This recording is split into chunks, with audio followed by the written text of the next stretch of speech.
One of the questions I have received a lot over the years is, well, if you believe in God, where did God come from? Imagination. Hello, everyone. I'm Professor Plank. I respond to various theological and ideological questions and claims from a rationalistic and naturalistic approach in an effort to give and explain the opposite viewpoint and help to balance the conversation.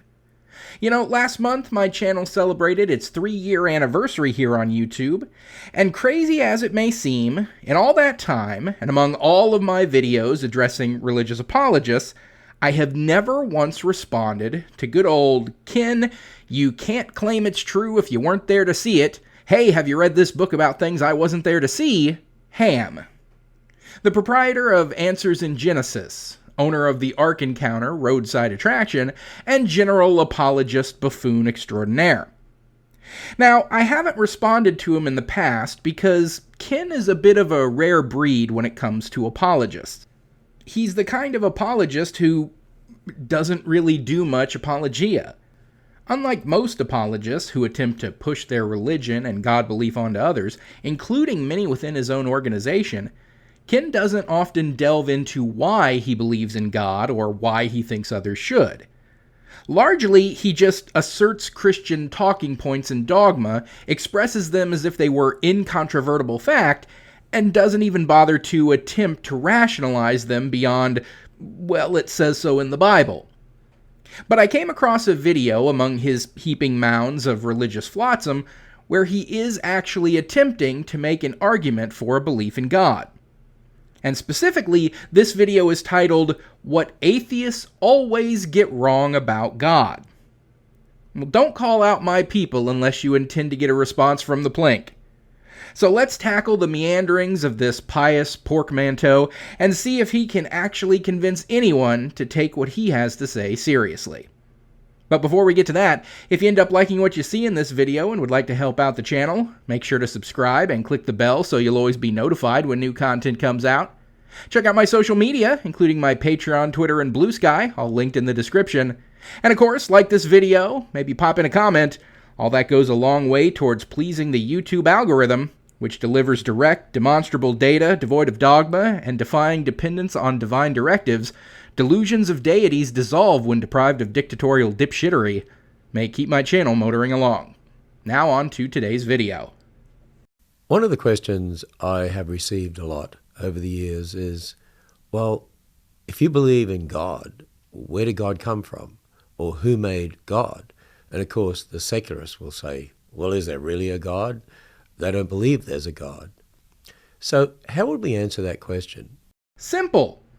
Evidence of the existence of some kind of immensely powerful supernatural being, and, of crucial importance, that evidence not being able to be attributed to another explanation, particularly a mundane and naturalistic explanation. And this is the stumbling block that all attempts to point to some such claimed evidence runs into. Oh, look at the sun, the moon, the stars in the sky. Who put them there if it not God? They're natural occurrences. We know every single step in the formation of a star. We know every single step in the formation of a planet such as ours. We know every single step in how moons form, and specifically how our own moon formed.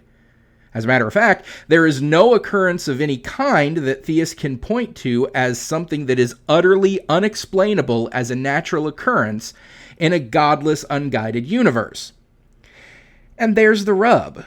Because while absence of evidence is not usually evidence of absence, there are occasions when that common phrase doesn't actually apply. And that would be in situations where one would expect to find an abundance of evidence. For instance, if someone were in a locked room, an otherwise empty room, and was told that there was actually another person in that room with them, but they could not see, touch, hear, or in any way detect the presence of another person in this small and empty room, well, that absence of evidence towards the existence of this second person would indeed be evidence of their absence. Similarly, in a supposedly God-created universe, where that universe was supposedly created in all its form and splendor by divine miracles and inexplicable magic, one would expect the formation of everything in that universe to defy any naturalistic explanation. And yet, literally nothing that we have ever encountered does. In a universe supposedly so teeming with miraculous occurrences, one would expect miracles to be recognized and validated as miracles all over the place. And yet, that has never happened. Not even once, verifiably.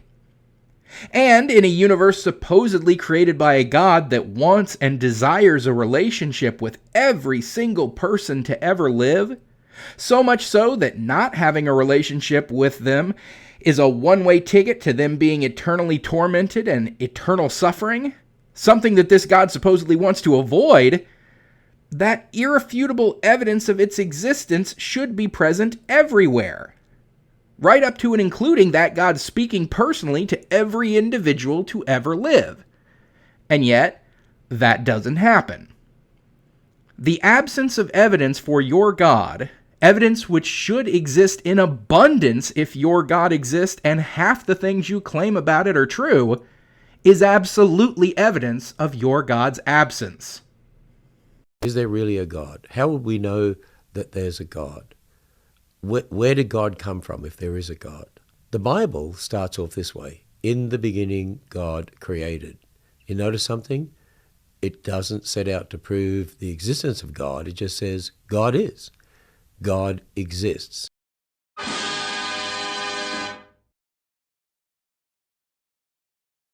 And as far as the fact that the Bible doesn't set out to prove God's existence, but just states it as a bald assertion, I'm sure I speak for the both of us when I say, religious texts never get into establishing their claims as true. They just assert them as facts about reality and expect the reader to accept them without question. It's always, our God exists, and here are all the things that you have to do to appease him, and here are all the things that you must never do to keep from angering him. Usually also with a hefty heaping of, all other religions are false. Questioning this incontrovertible truth will get you in trouble. Oh, and make sure to give a big amount of money to the church, because that will really make God happy the most. Do you really think I give the slightest F what your holy book says about the existence of your God?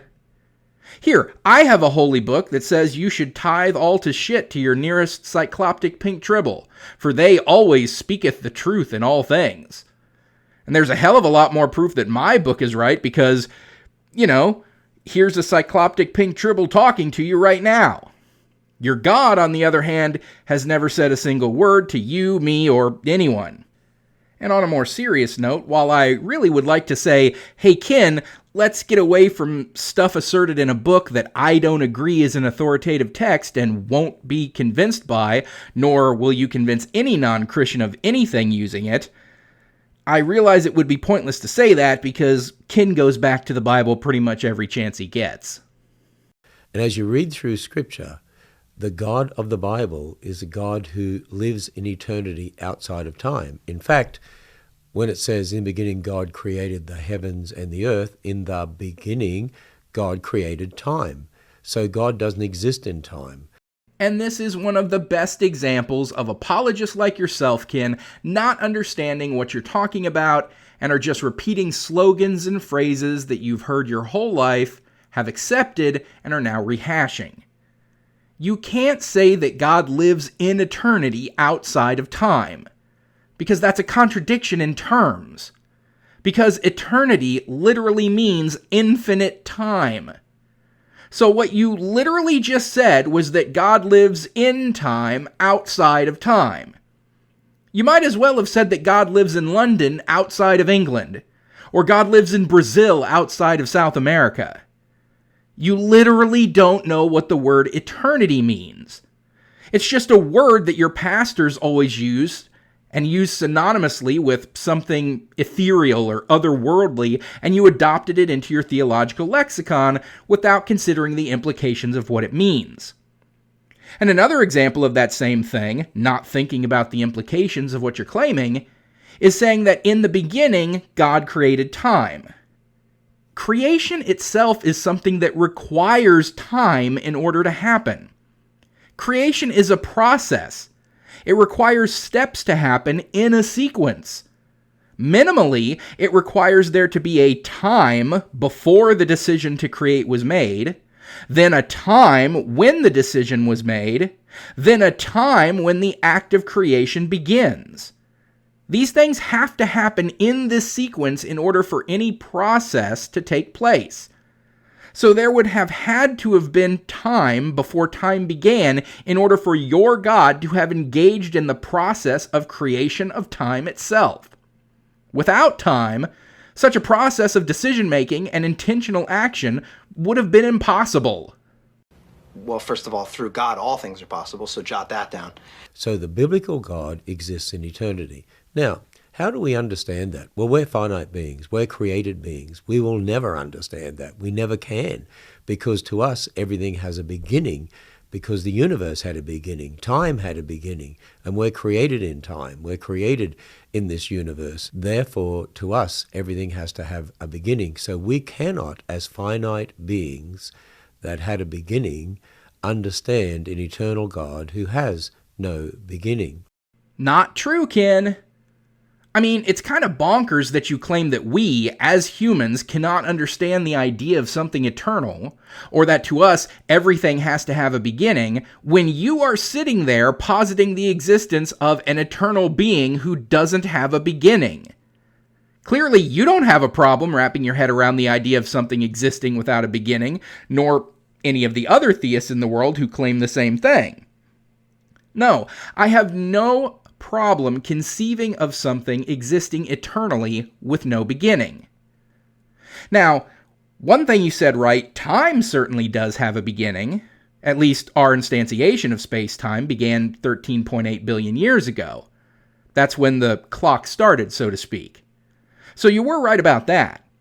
But you also said that the universe had a beginning, and we do not know that to be the case.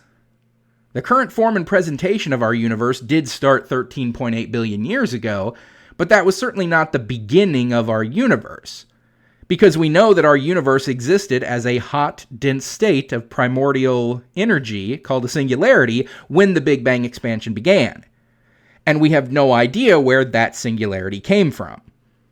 And since time began with the advent of the Big Bang, the primordial singularity could very well have existed eternally outside of time. Now, not only do I have no problem understanding that, and I certainly don't need to think that everything has a beginning just because I did, and I'm a finite being, but that idea of the universe existing without beginning and naturally expanding into our instantiation of space-time makes significantly more sense than your God claim. And for two main reasons. One, it doesn't violate the need for temporal creation that we talked about a minute ago. A being, like a god, would need time in order to decide to create something like a universe and then do it. But a singularity expanding into space-time as a natural occurrence would bypass the need for temporal decision-making entirely. There was no decision to be made. It just happened naturally. And then, two, Occam's razor, which states that one should not increase beyond reason the number of entities required to explain anything. All things being equal, the simplest solution is often the best one. So positing a supernatural God being as necessary in order to create the universe, a being who is thought of as the most complex being possible, unnecessarily multiplies entities when you can decrease that number to zero and just look at the universe's formation as a natural occurrence. Not only one less entity, but again, that entity being the most complex entity possible, thereby leaning towards a significantly simpler and far more likely explanation of the universe expanding as a natural occurrence. So no, I have no problem conceptualizing something existing eternally without a beginning. I just see that as being the universe itself instead of your God. A universe that we know for a fact exists, given our existence within it, whereas your God we have no such abundant evidence of. That's the fact, Jack! That's the fact, Jack! But Let's think about it this way. I had a little boy once who came up to me at a conference and he said, "Mr. Ham, who made God?" And I said, "Well, son, if somebody made God, you have to have a bigger God who made God, right?" And he said, "Well, yes, sir." I said, "Now I've got a problem." "Yes, sir." "Well, who made the bigger God? You have to have a bigger God who made the bigger God who made God, right?" "Well, yes, sir." I said, "Now you have a problem." He said, "I know." "Who made the bigger God? You have to have a bigger God who made the big God who made the big God who made God, right?" "Yes, sir." I said, "Now I got a problem." I know, he said. Don't you just love these stories from apologists like Ken here, of the timid little child asking questions like this and then shrinking on the verge of tears from Ken's unflappable logic and reason? Just the absolute knowledge bomb that he dropped on this kid, who I'm sure actually existed, and this wasn't a totally fabricated story that Ken made up out of whole cloth to try to further his point. Because even though bearing false witness is supposed to be quite the violation of the rules for a Christian like Ken, they so often ascribe to the idea that if it's done in servants to the furtherance of the faith, then it's all A-OK in the eyes of the Almighty. I don't believe you. See, I said, you could go back and have a bigger God and a bigger God and a bigger God and a bigger God. You keep going back till you've got to get to the biggest God of all, which means the God who exists in eternity, the God who's outside of time. That's the only thing that makes logical sense. For one, no it doesn't. There really is nothing logically inconsistent about an infinite regress, mathematically speaking. Different conceptions of time also make it possible, such as if time were cyclical and something at the end of a temporal period traverses time to the beginning of that temporal period and sets it all in motion again. Physicists have even developed a term for this. They call it gin particles. It refers to an object or phenomenon that appears to have no origin or cause, existing in a closed loop where it is both the cause and the effect of itself. There are also some theological ideas that allow for seemingly infinite regresses of godhood, such as the Norse myth of Ragnarok, a cycle of the death of gods and the world that leads to the ultimate rebirth of a new world and the return of the gods just to undergo the cycle all over again forever. Or the more modern ideas from Mormonism of exaltation, which is a belief in Mormonism that after death, some people will reach the highest level of salvation in the celestial kingdom and eternally live in God's presence, continue as families, become gods, create worlds, and make spirit children over whom they will govern. Mormons have the notion that the same God that you believe in, Ken, was once a mortal man and eventually rose up and became a god himself to be God over his own world and people, this world and all of us. And that if we are good little Mormons, we could one day be gods to our own worlds and people, who then in turn could become gods themselves, and so on and so on. So one has to be of rather limited imagination to not be able to wrap their head around the logical possibilities inherent in the who made God question. But secondly, and more importantly, the atheistic question posed to the religious of who made God is a specific refutation of a specific theistic idea.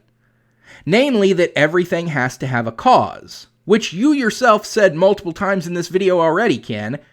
Some theistic arguments hinge on the idea that everything has to have a beginning and thus a cause. Like the cosmological argument for God that starts with the premise that everything that begins to exist has a cause, and the universe began to exist, therefore the universe had to have a cause, something, therefore God. The argument insists, without evidence, that the universe had a beginning and thus had to have a cause. So the atheistic retort is often to insist, without evidence, that God had a beginning and thus had to have a cause.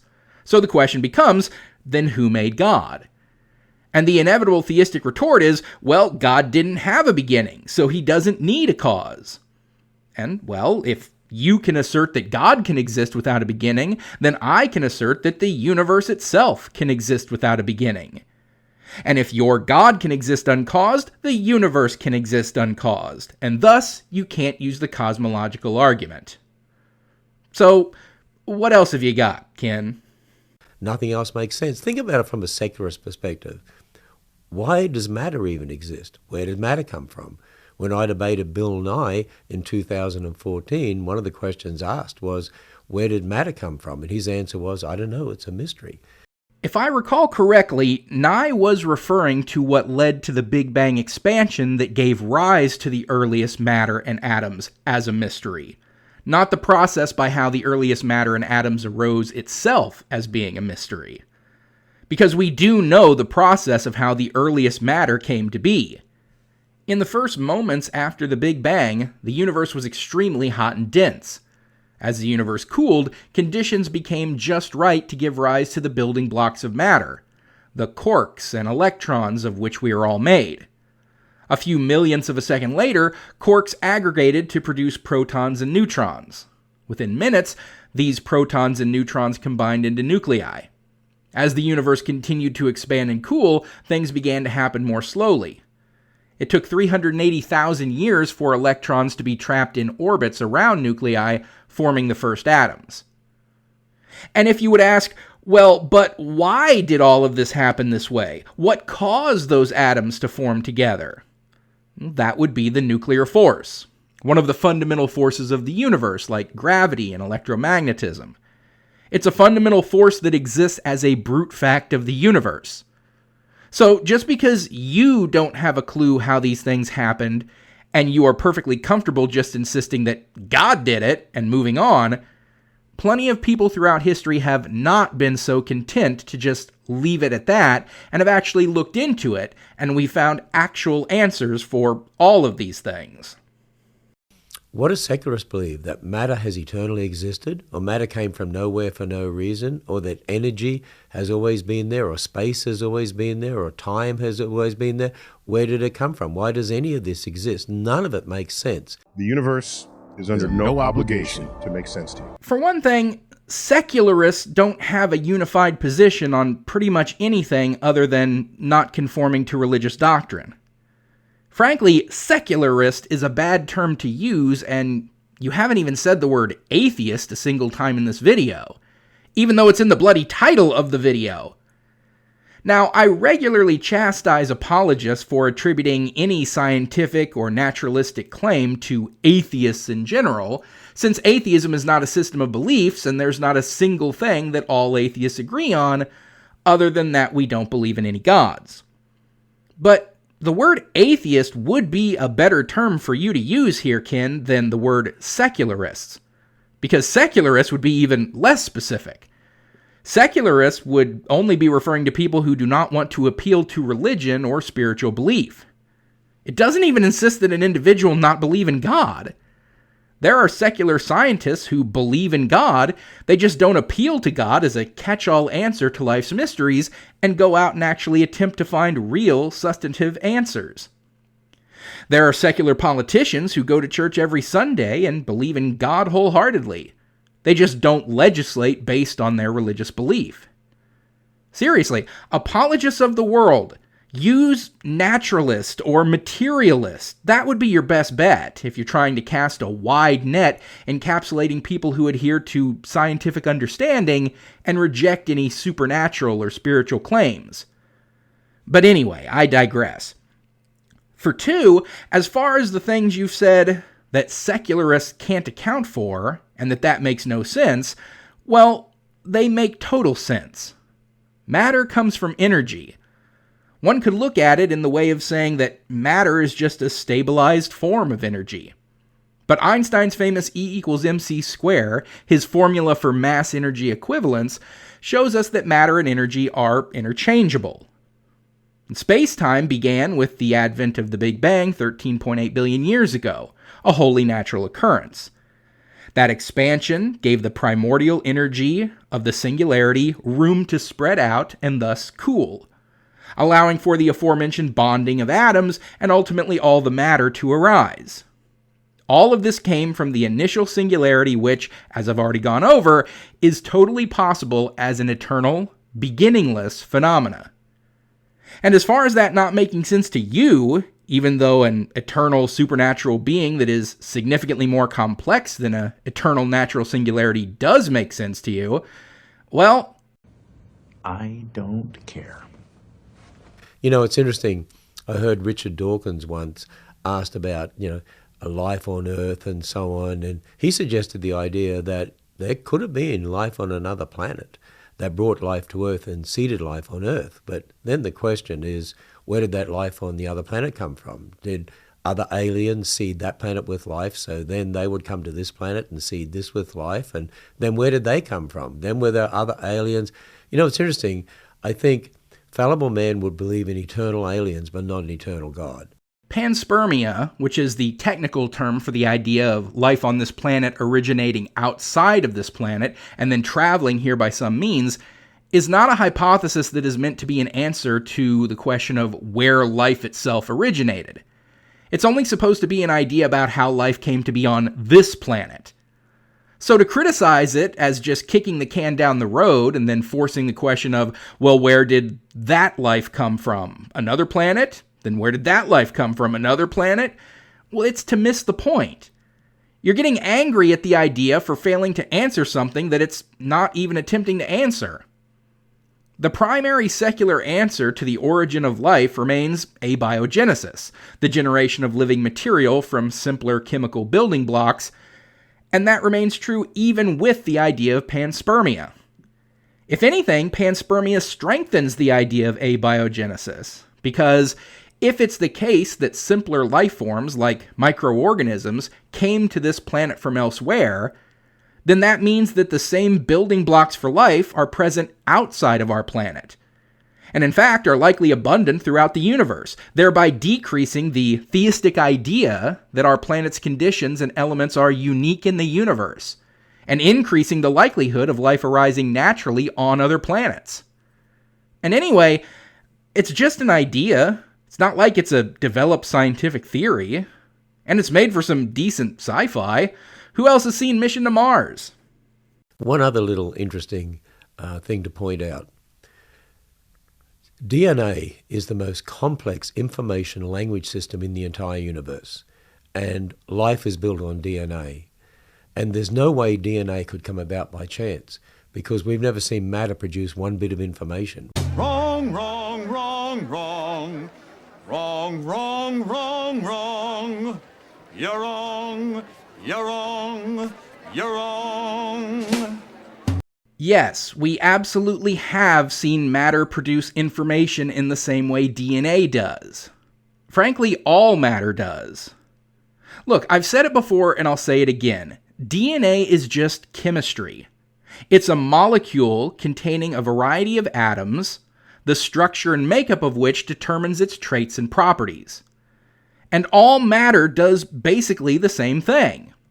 The structure and makeup of literally every molecule determines its traits and properties. The atomic structure of mercury carries the information that causes it to become liquid at negative 38 degrees Celsius, while another metal, lead, melts at 327 degrees Celsius. Their atomic structure carries that information, and tons of other information, like its atomic mass, how it will interact with other elements, what it will form when combined with other elements, and what properties will that have. So it's really not that special that the makeup of DNA decides the properties that the organism built upon that DNA will possess. That's literally how all molecules work. DNA just does it a bit more complexly than most. But even then, complexity of DNA is not the end-all be-all of the things that we think of as unique and important about ourselves, like our intelligence or individuality. That is to say, we aren't all that we are as humans because our DNA is the most complex thing in the universe. Our human DNA is frankly pretty middle of the road where DNA complexity is concerned.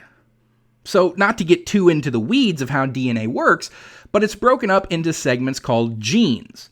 That's where we get the term genetic from, and what Ken is talking about, genetic information. And human genes are not all that complex, comparatively speaking. Compared to the human genome, the wheat genome is incredibly complex. While wheat has fewer pairs of chromosomes than humans, each chromosome set is triplicated and substantially larger.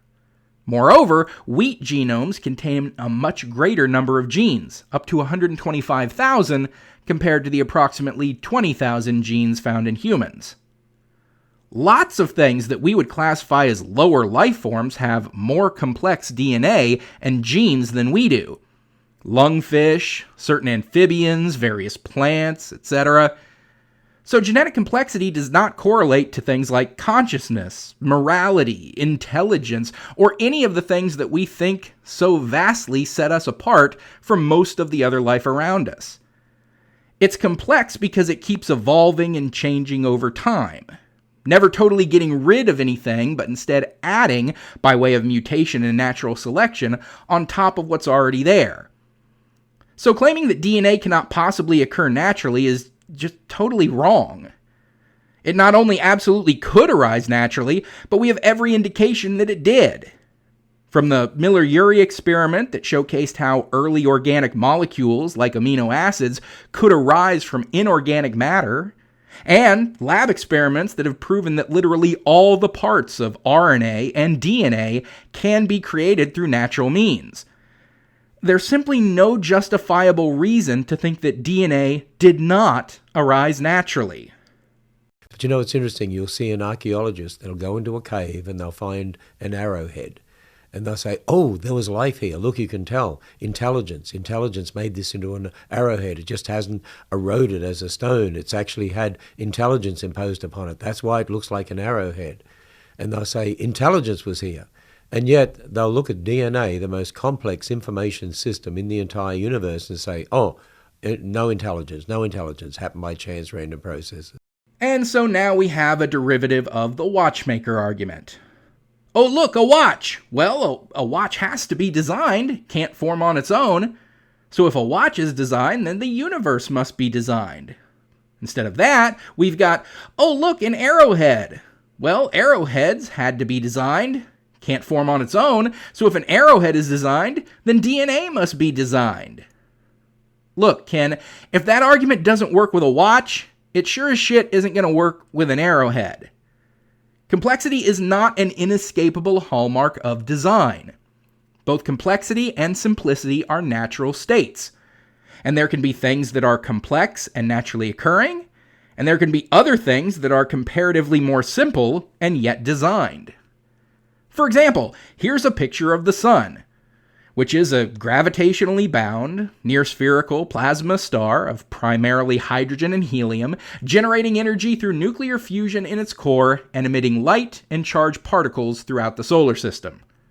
This process of nuclear fusion is very complex. Next to it is a picture of some rocks on a beach that someone has spelled out the word help. The help sign is designed, yet it's significantly more simple than the giant ball of plasma undergoing nuclear fusion. Yet the sun is natural, and the sign is designed. Just because it's complex does not mean it's not entirely natural. And complexity does not necessarily insist upon intentional design.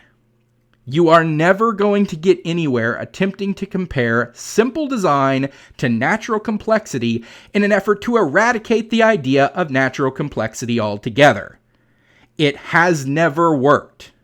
It doesn't work when it's a watch in a field, it doesn't work when it's a rube yelling, "Look at the trees," and it's not going to work with an arrowhead and DNA. Oh, Jesus, give it a rest already. And that was Ken's last point of his video. And frankly, now that we've reached the end, I'm not sure what it was that Ken thinks that we atheists don't get about God. Which, was supposed to be the entire point of the video to begin with. I mean, just what is it that he thinks non-believers don't understand? He started off appealing to the Bible as an authoritative source, and we certainly get when Christians do that.